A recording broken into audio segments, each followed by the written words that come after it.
एक व्यापारी क्रमशः 31% और 32% की दो क्रमागत छूट देने के बाद वस्तु बेचता है। यदि वस्तु का अंकित मूल्य 31,300 है तो इसका विक्रय मूल्य ज्ञात कीजिए। अब ये होता है एक सक्सेसिव इंक्रीज और एक सक्सेसिव डिक्रीज। तो सक्सेसिव इंक्रीज क्या होता है, जैसे ये मान लीजिएगा दो इंक्रीमेंट हो या दो डिक्रीमेंट हो। हम पहले इन्हें इंक्रीमेंट मान लेते हैं, देखिएगा। तो अगर हम पहले इंक्रीमेंट को x माने और दूसरे को y माने तो सक्सेसिव इंक्रीज का मतलब होता है कि उस पर ओवरऑल कितनी छूट या कितना लाभ वो ले रहा है। तो इसमें क्या करते हैं हम कि x प्लस वाई, पहली छूट या पहला फायदा, plus x into y upon 100, ये तो होता है हमारा सक्सेसिव इंक्रीज। लेकिन डिक्रीज है तो हम उन वैल्यू को सबको माइनस में ले लेते हैं। तो यहाँ पे हमसे कह रहा है कि 31% और 32% की दो छूट देता है। तो पहली छूट हमारी जो होगी वो होगी -31 प्लस, और y की जगह -32 प्लस x की जगह -31 इंटू वाई की जगह हमारा जो होगा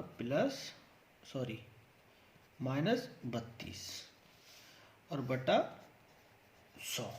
इस तरीके से हमारा जाके ये बनेगा। अब देखते हैं कि क्या होगा।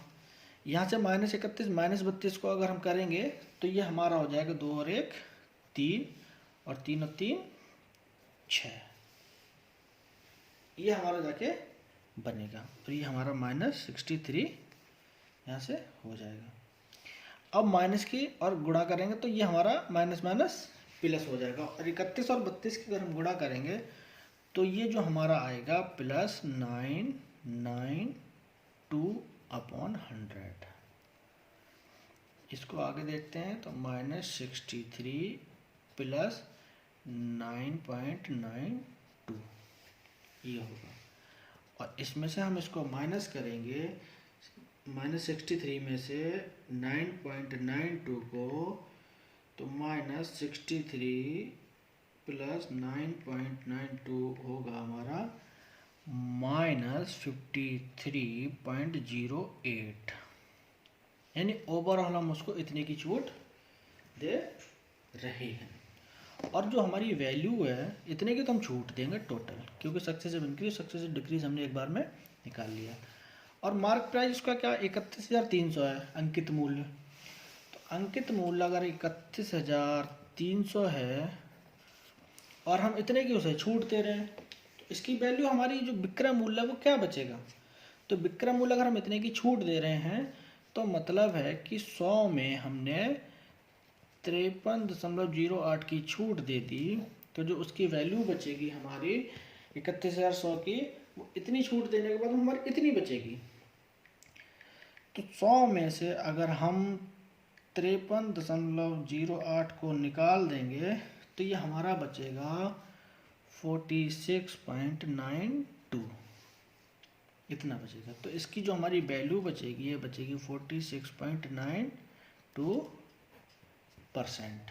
अब परसेंट की जगह हम बटा लिखेंगे और इसको लिख देंगे हम 100, ऐसा परसेंट हम काट देंगे और 2 जीरो से हम 2 जीरो को काट देंगे तो हमारी वैल्यू फाइनली जाके बचेगी वो 4692 गुणा 313 बचेगी हमारी। इतनी वैल्यू हमारी जाके बचेगी। अब ये गुणा बहुत लंबी हो गई। और आंसर में हम क्या देखते हैं, आंसर में हमारे भी डिजिट में दशमलव आ रहा है। और यहाँ पे हम जो कर रहे थे, यहाँ देखिएगा ये 46.92, तो 46.92 यहाँ पे होगा और इसकी गुणा हम ऐसे करेंगे। तो अब तो बड़ा क्वेश्चन का हमारा लंबा हो जाएगा, हम कैसे सॉल्व करेंगे। तो अब क्वेश्चन को हम जाएंगे ऑप्शन से। तो ऑप्शन पे हम देखेंगे कि वेरिएशन 96, 96, 96 के सब में है। पीछे से वैल्यू देख रहे हैं कि तो हम यहाँ तक की जो वैल्यू इसमें देखेंगे सब में, ये वैल्यू हमारी यहाँ तक की सेम है। अब क्वेश्चन अगर हम कैलकुलेशन करेंगे तब भी हमारा सॉल्व नहीं होगा। अब क्या करें, तो हम क्या करेंगे, अगर हम इसको थोड़ी देर के लिए हमारा जो मल्टीप्लिकेशन आ रही है, टाइम बचाने की सबसे शॉर्ट ट्रिक बता रहा हूँ ऑप्शन से जाने की मैं, ये आपको कोई नहीं बताएगा। 4692 है, अगर हम इसको 4600 मान लें, हम कम मान रहे हैं इसको अभी 4600, अपनी कन्वीनियंस के लिए। और 313 को अगर हम 300 मान लें तो अब तो हम गुणा आसानी से कर सकते हैं। अब 4 जीरो हमारे यहाँ पे आ रहे हैं तो हम 4 जीरो को पहले लगा देंगे। अब हम 46 और की 3 की गुणा करेंगे तो 6 3 18 का 8 हासिल का हमारा 1 और 4 3 12 और 1 13, यानी इसकी अगर हम गुणा करेंगे और 2 के बाद हमारा दशमलव आ जाएगा तो 13,000 हमारा 800 आ रहा है। अब हम देखते हैं कि ऑप्शन में हमारा क्या जा रहा है। देखो 11,685 तो ये हमारा नहीं होगा क्योंकि हमारा 13,800 तो हमें इसे हमने कम गुणा करके करा तब आ रहा है हमारा। तो ऑप्शन तो जो 13,000 से कम के होंगे वो सब कट जाएंगे।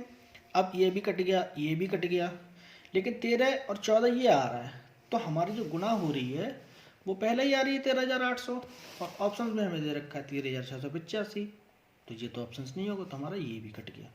तो ऑप्शन ए ही हमारा बचता है जो कि हमारा आंसर होगा। इस क्वेश्चन को करने का सबसे बेस्ट तरीका यही है। इसके अलावा आप दूसरे तरीके से करेंगे तो बहुत टाइम लगेगा और क्वेश्चन में आप सॉल्व नहीं कर पाएंगे। तो हमेशा ध्यान रखिएगा इस तरीके के क्वेश्चन इसलिए दिए जाते हैं कि आपको ज़्यादा से ज़्यादा टाइम वेस्ट हो जाए। आइए नेक्स्ट क्वेश्चन देखते हैं।